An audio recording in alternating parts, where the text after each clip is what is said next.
उसके पास मेरी ऐसी वीडियोज़ हैं कि घर पे बुला के लड़कों को पार्टीज़ करता था, ड्रिंक करता था, शराब और चर्च वगैरह घर पे पी जाती थी और ये मुझे फोर्स करता था अपने दोस्तों के साथ गलत काम करने के लिए। फिर इसको मैं मना करती रही लेकिन ये मना नहीं होता था, फिर ये मुझे मारता था बहुत ज़्यादा। एनए न्यूज़ की वीडियोस देखने के लिए हमारे चैनल को सब्सक्राइब कीजिए, वीडियो को लाइक कीजिए और शेयर कीजिए, बेल आइकॉन को क्लिक कीजिए ताकि आप हमारी हर आने वाली वीडियोस से बाखबर रह सकें। बिस्मिल्लाहिर्रहमानिर्रहीम, अस्सलाम वालेकुम नाज़रीन, मैं हूँ आपके साथ अस्मा राजपूत और आप देख रहे हैं हमारा चैनल एनए न्यूज़। नाज़रीन, आज मैं एक आरज़ू नामी खातून के साथ मौजूद हूँ। उनका कहना है कि 2 साल पहले एक बिलाल नामी शख्स के साथ वो ताल्लुकात में रही। 10 महीने पहले इन्होंने उनसे निकाह किया। नाज़रीन, आरज़ू का कहना है कि वो इन्हें ब्लैकमेल करता है। बकौल इनकी कुछ वीडियोस, कुछ तस्वीर उनके पास हैं जिसकी वजह से वो इन्हें परेशान कर रहा है। आखिर ये मामला है क्या, ये हम आरज़ू से जानते हैं। अस्सलाम वालेकुम। वालेकुम अस्सलाम। कैसी हैं आप? ठीक है। आरज़ू क्यों ब्लैकमेल करता है? मतलब आपका वो शोहर है, आप उनके निकाह में हैं, फिर वो अपनी बीवी को ब्लैकमेल क्यों करता है? और ऐसी कौन सी तस्वीर और वीडियोज़ हैं आपकी उनके पास कि वो आपको ब्लैकमेल कर रहा है? उसके पास मेरी ऐसी वीडियोज़ हैं कि घर पे बुला के लड़कों को पार्टीज़ करता था, ड्रिंक करता था, शराब और चर्च वगैरह घर पे पी जाती थी। इन लोगों आपके सामने? जी मेरे सामने, जो मेरे फ़ोन में वीडियोज़ इनकी मौजूद हैं। घर पे जो पार्टीज़ होती थी सब कुछ होता था, लड़कियां भी थी, लड़के भी थे, बिलाल ख़ुद भी है उसमें, और ये मुझे फ़ोर्स करता था अपने दोस्तों के साथ गलत काम करने के लिए। फिर इसको मैं मना करती रही लेकिन ये मना नहीं होता था, फिर ये मुझे मारता था बहुत ज़्यादा। और फिर ऐसा हुआ कि मुझे बोला एक दिन इसने कि मुझे सिगरेट भर दो। मैं वो सिगरेट भर रही हूँ, साथ में कोई बात भी कर रही हूँ उनके साथ, और इन्होंने वो वीडियो दिखा रहे हैं पुलिस वालों को जाके, क्योंकि इन्होंने चोरी की बिलाल ने मेरे घर से। मैंने एक एप्लीकेशन दे दी कि मेरे घर से ये चीज़ें गायब हुई हैं। पुलिस स्टेशन में आया है, जो मोबाइल मैंने नोकिया का लिखा है वो उसके पास बरामद हुआ है पुलिस वाले को। उन्होंने ख़ुद देख लिया अभी कि मोबाइल इसके पास है। आरज़ू, मैं यहाँ आपसे सवाल करना चाहूँगी। मैं पूछूँगी आपसे ये कि मुझे ये बताइए कि आप 2 साल उनसे रिलेशनशिप में रही हैं उनके साथ, तब ऐसा कुछ नहीं किया इन्होंने कि आपको अब पता चला है कि वो शराबी भी हैं, वो जुआ भी खेलते हैं, वो यहाँ गलत काम भी करते हैं, लड़कों को भी लेके आते हैं, लड़कियाँ भी यहाँ आती हैं, ये 2 साल पहले नहीं होता था? ये शुरू से होता आ रहा है। ये पिछले उसके बाद भी आपने इनसे शादी हुए, निकाह हुए तो आपको 10 महीने हो गए ना? जी, इसके ऊपर हो गया था 376 का केस। इन्होंने मुझे ब्लैकमेल किया, ये निकाह कहीं और करके आया, इसने मुझे बताया नहीं। बाय चांस वो लड़की को मैंने मैसेज किया तो उसने मुझे अपनी निकाह की पिक्चर सेंड कर दी, जिसकी वजह से ना एक दिन इसके माँ बाप, बहन भाई सब आए सियालकोट में। वहाँ पे इन्होंने मेरा सवाल फिर आपसे ये है कि मैं पूछ आपसे ये रही हूँ कि जब आप इनके साथ ताल्लुकात में थी तब भी ये ऐसी हरकत करते थे आपके साथ, तब नहीं आपने कोई एक्शन लिया, आपने छोड़ा, उसके बाद भी आपने निकाह कर लिया, क्यों? नहीं, तब ये मुझे दोस्तों के साथ रिलेशन के लिए नहीं कहता था। 2 साल तक इसने कभी नहीं बोला था कि दोस्तों के साथ रिलेशन बनाओ, बस ये कहता था आओ बैठो इनके साथ पियो। लेकिन और आप पीती थी? नहीं, मैं ड्रिंक नहीं करती थी। मेरे पास वीडियोस हैं जो इन्होंने खुद अपने हाथों से बनाई हुई हैं, उनमें साफ आवाज़ें भी हैं कि जट के फ़ोन से हम खुद ही ले लेंगे। ये सब मुझे जट कहते थे। इस तरह करते रहे। जैसे ही निकाह हुए इस बंदे ने कहा जी मैं काम नहीं कर सकता, ना मैं काम करूँगा, मेरा दिल नहीं करता काम करने को, तुम काम करोगी और मैं खाऊँगा। तो निकाह में आपकी फ़ैमिली, उनकी फ़ैमिली दोनों शामिल? नहीं, मेरे केस के बाद तो फिर बहुत ज़्यादा मसले बन गए थे ना। इसने बहनों के ससुराल तक ये बातें गई, वहाँ पे मसले बने, मुझे कोई बुलाता नहीं था। सिर्फ मैंने घर पे किसी को भी नहीं बताया था, एक शख्स को बताया था कि इस तरह मुझे बोल रहा है वो निकाह करने का। तो उन्होंने मुझे कहा चलो अगर सुधर है तो ये कर ले निकाह तुम। फिर इसके वालिद, इनका एक वकील है और एक मौलवी साहब है, वो आए इसी घर में ही 4 दिसंबर 2020 में। इन्होंने मुझसे निकाह किया जिसका मुझे पता नहीं था। जो मेरे पहले खुले के पेपर थे ना वो भी इन्हीं के पास थे। मतलब आप पहले से मैरिड थी, मैरिड होने के बाद भी आप इनके साथ ताल्लुकात में रहीं। इन्होंने आपसे कहा कि आप तलाक ले लें अपने शौहर से और मुझसे शादी कर लें, ये कहा उन्होंने? जी ऐसा ही हुआ। उस लड़के इसके ज़िंदगी में आने से पहले ही मेरे शौहर से मेरी बनती नहीं थी। उसने वहाँ पे एक आशिफ ने कराची में दूसरी शादी कर ली थी, जिसकी वजह से फिर मैं उससे बात नहीं करती थी, ब्लॉक कर दिया हुआ था हर जगह से। फिर इसने मुझे कहा तुम खुला क्यों नहीं ले लेती, हम निकाह कैसे करेंगे जब तक तुम खुला नहीं लोगी। फिर वहाँ पे खुला अप्लाई करवाया इसने, मेरे साथ जाता रहा कोर्ट। अब ये शादी तो आपकी मर्ज़ी से हुई है ना? फिर अब आपको इस शादी से क्या मसला है, क्या आपको प्रॉब्लम है कि आप अब मीडिया पे आई? मुझे इस शादी से ये मसला है कि शादी हुई थी दबाव में आके, कि जैसे ही सोशल मीडिया पे अभी भी मेरी फैमिली पिक्चर्स हैं, मेरे बहनों के ससुराल, किसकी तरफ से दबाव था आप पे? दोनों फैमिलीज़ की तरफ से, आपकी फैमिली की तरफ से भी और उनकी फैमिली की तरफ? भी। मैं अकेली रहती थी, फिर मैं सैलून का काम करती हूँ, पार्लर का। ये फिर मुझे बहुत ज़्यादा ब्लैकमेल करने लग गए, जिसकी वजह से पहले इसने मुझसे ज़मानत ली 376 के केस में। फिर इसको बाहर पुलिस तंग करती थी, तो इसने बहुत मीठे प्यारे होके ना कुछ दिनों में कि मेरी अब तुम ज़िद बन गई हो, मुझे तुमसे निकाह करना ही करना है। लेकिन निकाह के बाद 1 हफ्ते बाद इसकी मारपीट शुरू हो गई। ये घर पे रेंट वगैरह कुछ भी नहीं देता था, खाने के लिए नहीं। घर उनकी तरफ से दिलाया गया और ये रेंट पे है? ये जो इसका दोस्त है ना अब्दुल वहाब, उसके नाम का स्टाम। ये कहा गया कि ये उनका घर है, अपना ज़ाती घर है, और इस वजह से आप यहाँ पे रुकी हुई हैं? नहीं, ये रेंट पे ही था, ये मुझे बताया, मुझे पता था, और लिया भी मेरे ही होते हुए था इन्होंने। मैंने ही पेमेंट की थी घर की, लेकिन रहता ये यहाँ पे था। उसके बाद मालिक मकान, पूरे मोहल्लेदार सब जानते हैं इसे कि बिलाल और आरजू यहाँ पे रहते हैं। लेकिन उन्हें ये हरकतें, 1-2 लोगों को पता ही ये क्या करता था मेरे साथ, बाकी लोगों को ज़्यादा नहीं पता कि मेरे साथ क्या करता था।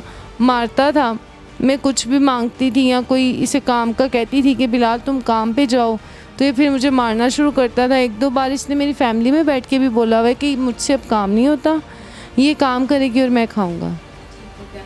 तो आरज़ू, मुझे ये बताइए कि आपने FIR भी कटवाई है उनके नाम पे, उसमें क्या दर्ज किया है? उसमें यही है कि जब इसने मुझे जुमे वाले दिन बोला ना 3 सितंबर को कि मैंने तो तुम्हें कल का पहला नोटिस भिजवा दिया हुआ है, यहीं से ही गया, घर से ही।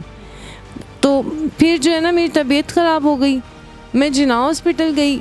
उसके बाद मेरी फ्रेंड ने कहा कि तुम मेरी तरफ आ जाओ, तुम अकेली ना रहो, क्योंकि फैमिली वालों को इसके माँ, इसके भाई ने और इसके अब्बू ने इतना ब्लैकमेल कर दिया हुआ था कि उन्होंने कहा ठीक है, अगर तुम इसके साथ रहोगी या इसका पीछा करोगी तो हम तुम्हें छोड़ देंगे।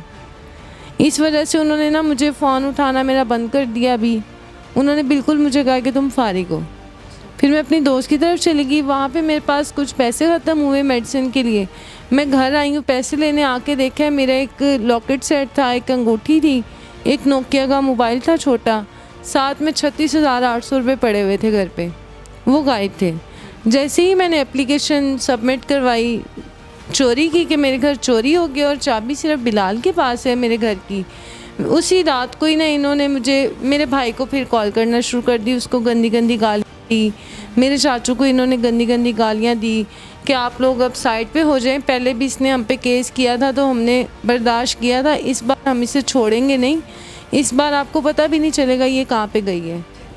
तो वो पहले भी बिलाल नामी जो शख्स है, जो आपके शौहर हैं, वो पहले भी ऐसा कर चुके हैं कि बहुत सारी लड़कियों को निकाह के नाम पे साथ रखा और फिर रजिस्टर्ड भी नहीं करवाता, और बाद में कहते हैं कि जी तुम बीवी नहीं, मैं तुम्हें ख़र्चा नहीं दूंगा, मैं तुम्हें छोड़ चुका हूँ, ये छोड़ने वाला हूँ। ऐसे केसेस आपके सामने पहले भी आ चुके हैं? हो सकता है, क्योंकि जो इसने निकाह किया ना पहले समिया फ़रूक के साथ, वो भी निकाह इसने रजिस्टर नहीं करवाया। ये उन्होंने ख़ुद बताया आपको?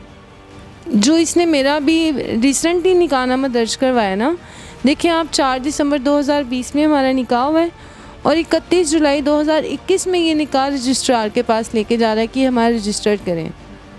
ये भी इसलिए कि 27 जुलाई ये ना घर से गायब हो गया, 20 दिन तक ये घर नहीं आया। जुलाई में भी ना इसके घर वालों को फ़ोन वगैरह किया तो उन्होंने कहा जी हमें नहीं पता, तुम्हें पता हो, तुम जानती हो वो कहाँ पे है, हम नहीं जानते कि वो कहाँ पे है। इस वजह से मैंने इसकी ना ऐसे ही एप्लीकेशन दी कि 20 दिन से ये घर से गायब है। दूसरा, इसने मेरे से जो निकाह किया है वो इसने रजिस्टर नहीं करवाया हुआ और मेरे इसरार करने पे ये मेरे पे तशद्दुद करता है, मारता है मुझे। फिर ना ये लोग अगले दिन ही इसके फादर ना मेरे घर चले गए अब्बू की तरफ, वहाँ से इन्होंने हिमायत ली, मेरे भाई को साथ लिया, ये थाने आ गए। मैंने वहाँ पे भी बोला कि भाई ये सब कुछ ये करता है, मुझे मारता है, मुझे कहता है तुम काम करो, मैं काम नहीं कर सकता। फिर भी उन्होंने मेरी नहीं सुनी, पुलिस वालों ने भी। मैंने पुलिस वाले से कहा कि अलीम भाई ठीक है, आप यहाँ पे स्टाम करवा दें मेरे साथ कि यहाँ ये भाग के नहीं जाएगा और ये इस तरह मुझे नहीं ख्वार करेगा। किसी ने मेरी वहाँ पे बात नहीं सुनी। उन्होंने कहा ठीक है बीबी तुम स्टैम्प अंगूठे लगाओ, साइन करो और जाओ घर। अब आरज़ू मुझे ये बताइए कि आप क्या चाहती हैं? अब तो वो आपको तलाक भी देने वाला है, एक नोटिस उसने भेज दिया हुआ है, अब वो आपको शायद छोड़ भी दे, 2 और भेज देगा तो आपका किस्सा तमाम हो जाएगा, ख़त्म हो जाएगा। अब आप मीडिया पे आई हैं पूरे 10 महीने बाद, बल्कि 2 साल वो और 10 महीने ये आप लगा लें, उसके बाद आप मीडिया पे आई हैं। अब आप मीडिया से क्या कहना चाहती हैं? क्या चाह रही हैं आप कि क्या होगा, या क्या करना क्या चाह रही हैं आप? ये मैं यही बताना चाह रही हूँ मीडिया में आके दुनिया को, ये फैमिली बहुत गंदी है, ये ऐसे ही फ्रॉड करते हैं। फिर जो इससे छोटा भाई है उसने मुझे निकाह की ऑफ़र की, उसने मुझे निकाह की ऑफ़र की। एक बार उसने मेरे साथ यहाँ पे बदतमीज़ी भी की। मैंने इसे बताया कि अज़ीज़ ने मेरे साथ ऐसे ऐसे बदतमीज़ी की है, तो इसके जवाब में यही था कि आप अपनी केयर खुद करो, मैं कुछ नहीं कह सकता उसके बारे में। ये तो था जी पैगाम वो कि जो आप देना चाह रही हैं इन फैमिली के हवाले से। आप उनके बारे में क्या कहना चाहेंगी? हमारी बहुत सारी लड़कियां, जैसा कि अब आप हैं, कि पहले रिलेशनशिप में रहना ख़ुद मुख्तारी के चक्कर में कि जी फैमिली की कोई सपोर्ट नहीं है, आप उनकी सुन भी नहीं रहे हैं, उनको सुना भी नहीं रहे हैं, अपनी ख़ुद मुख्तारी के चक्कर में ऐसी बहुत सारी हमारी आज भी लड़कियां इन चक्करों में पड़ी हुई हैं। पहले वो इस तरह के कदम उठा लेती हैं, फिर बाद में परेशानी का सामना करना पड़ता है। क्या कहेंगी आप? मैं उनको यही कहूँगी कि ऐसे काम मत करें। मेरे साथ अगर इसने ये किया है तो फिर और भी लड़कियों के साथ काफ़ी कुछ किया होगा इन लोगों ने। मीडिया पे दिखाने का मकसद यही है ना कि इन बंदे के चेहरे देखें, ये फ्रॉड, ये हैं, पूरी फैमिली फ्रॉड है। इसके फादर को आप कॉल करें वो भी बदतमीज़ी करेगा, कोई भी कॉल करेगा ना इसको लेकर वो आगे से बदतमीज़ी करते हैं। इनके भाई को करेंगे वो भी आपको ब्लैकमेल करेगा।